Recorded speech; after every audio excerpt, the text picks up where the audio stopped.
We've all wondered where the sunlight can reach, and that's exactly where we are. 4 kilometers down, in deep waters where darkness reigns. Here are dark nodules that resemble potatoes. They've been growing in the deep sea for millions of years. I have one here with me in the office, and this is, oops, it's not easy to get it on the right.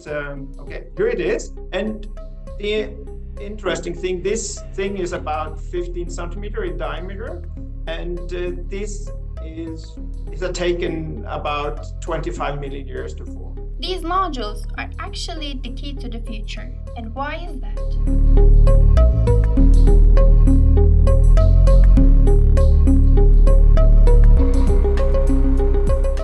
This is where metals come into play. These metals are especially valuable for battery production. Bunlardan bir tanesi ve en önemli görülen şeylerden bir tanesi bu polimetalik nodüller.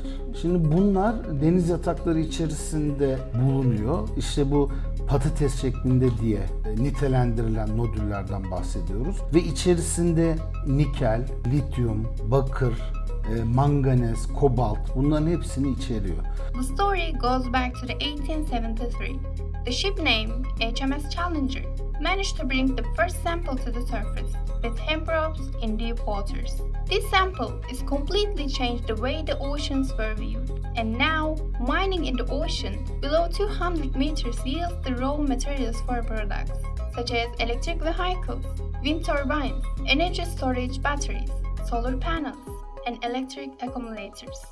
In the Clarion-Clipperton zone, these polymetallic nodules cover an area the size of Ireland. Önemli bir alan ve bir kırık, bölgesel bir kırığı ifade ediyor. Polimetal nodülleri dediğimiz nodüllerin bol bulunduğu alanlardan bir tanesi. It has been explored for 30 years now, and we know about the distribution of nodules at this position. But again, this is just one part of the world's ocean which has been heavily explored. We have other places in the Indian Ocean, we have the Atlantic Ocean, and many other places. With an estimated 54 million tons of metals in the zone, it is one of the most popular areas of ocean for deep-sea miners. That is most likely to be the first big-scale deep-sea mining projects. If it is allowed to do production of deep-sea mining or deep-sea minerals, then it's most likely that this area that you mentioned will be the one that will be first produced from. With 169 members, including 168 member states and the European Union, the International Seabed Authority governs the regulation of deep-sea mining. So far, the organization has authorized 19 exploration missions to the search for nodules. 16 of these exploration missions are located in the CCZ. The International Seabed Authority, they are now, just as we are speaking, they are in the process of making rules and regulations for opening up for production. There are many countries interested in deep sea mining. 31 ülkeye lisans verdi. Çin, Japonya, Kore, Rusya, Almanya, ABD, İngiltere.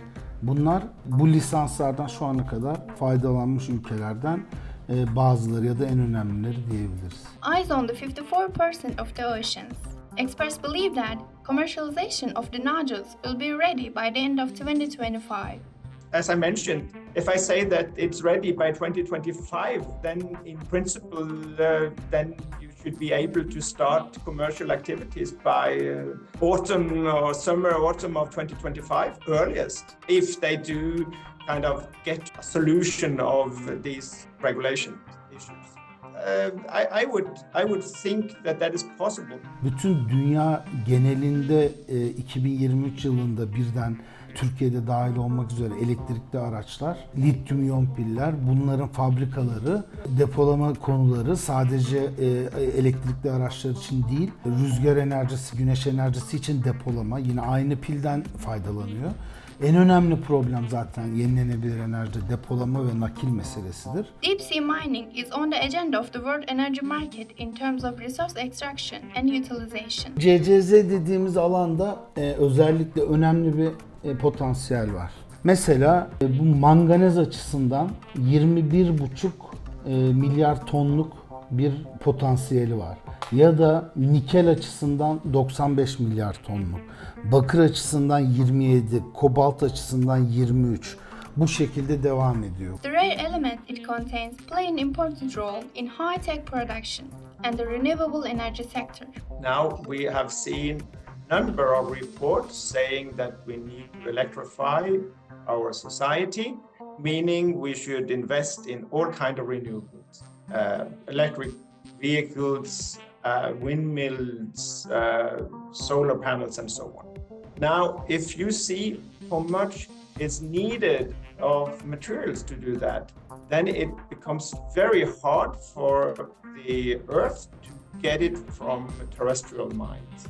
We cannot, in my view, get to net zero without seabed minerals. It's just too difficult and takes too long and will be too expensive to extract these metals from land with huge environmental disruption. Mineral resources like terrestrial minerals are found in different parts of the Earth and in different densities.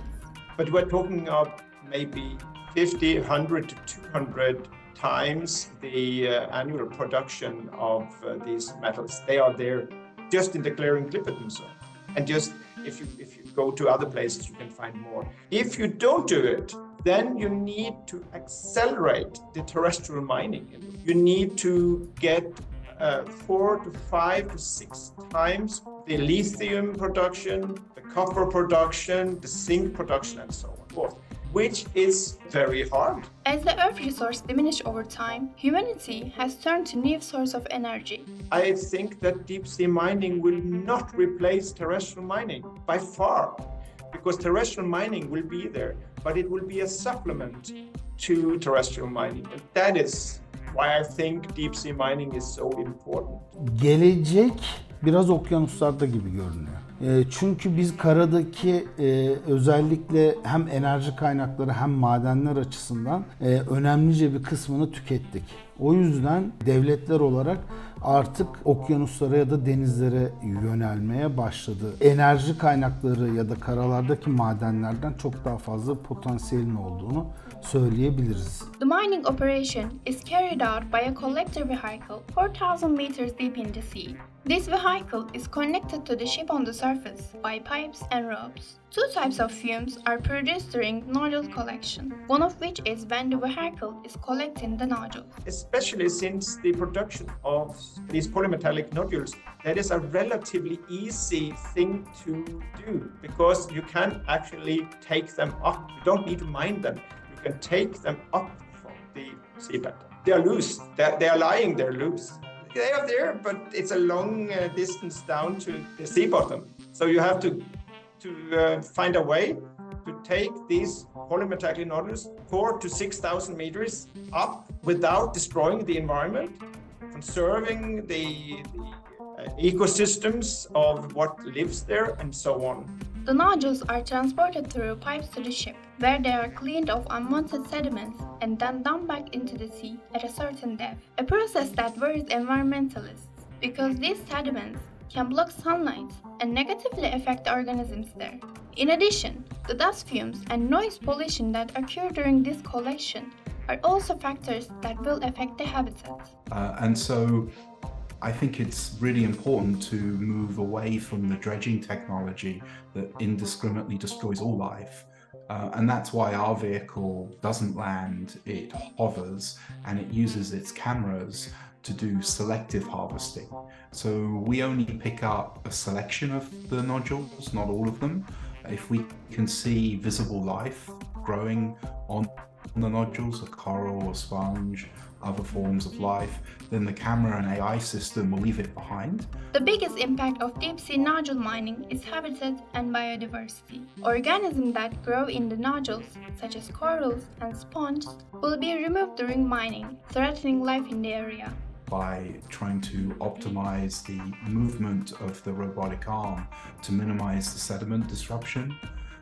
We're trying to lower the speed of the thrusters and use a buoyancy engine to reduce the noise footprint. With the report in deep waters, Greenpeace exposes the threats of deep-sea mining. According to the report, this activity could lead to the disappearance of unique marine species. Despite the industry's awareness of this danger, it could worsen climate change by destroying the carbon storage seabed. Early from the 60s up to around the 90s, there was massive innovation, a lot of adoption, and then from the 90s onwards, Greenpeace and others really pushed hard and we stopped all innovation. What we're realizing now is that we lost at least 2 decades of new creations, ability to have lower power, lower cost, more safety. Marine mining companies believe that there will never be zero impact, but that mining should be done now to reduce future impacts. So I think the best case is that we find a location and we use advanced technology like selective harvesting to really minimize the impact and allow us to get these metals. Because if we don't, the climate is just going to get worse and the oceans bear the brunt of it. Norway, known for its environmental policies, recently announced that it will allow commercial mining exploration on parts of its seabed to extract rare minerals needed in the green transformation. Since Norway is really as a strategy to be an environmental friendly country, we have recently invested a lot of money into, for instance, having electrical vehicles. So we are very conscious of doing our green shift, a green transition.